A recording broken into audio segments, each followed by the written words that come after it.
मोर्शी येथील सहाय्यक निबंधक कार्यालयातील 2 पथकांनी एकाच वेळी 2 अवैध सावकारांच्या घरी धाड टाकल्यानं सहकार क्षेत्रात चांगलीच खळबळ उडाली आहे। यापैकी एका सावकारच्या घरातून स्वाक्षरी असलेलं तब्बल 36 कोरे धनादेश मिळाले, तसेच कोरे स्टॅम्प पेपर, इसार पावती व नोंदवही देखील मिळून आली। सुनील निंभोरकर राहणे पारडी तालुका मोर्शी आणि सुधीर पाचारे राहणे दुर्गानगर मोर्शी अशी धाड पडलेल्या 2 अवैध सावकारांची नावं आहेत।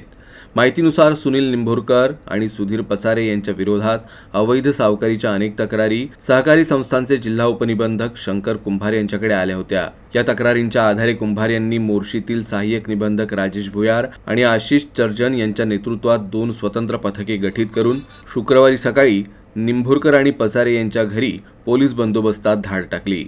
सहाय्यक निबंधक राजेश भुयार यांनी सुधीर पाचारे यांच्या घरी धाड टाकली, तर सुनील निंभोरकर यांच्या घरातून पथकानं कर्जदाराचे स्वाक्षरी असलेले मात्र रक्कम व तारीख नसलेले तब्बल 36 धनादेश, कोरे स्टॅम्प पेपर, 6 इसार पावती, नोंदवही जप्त केली। दोन्ही सावकारांच्या घरातून मिळालेल्या दस्तावेजांची तपासणी करण्यात येते आहे।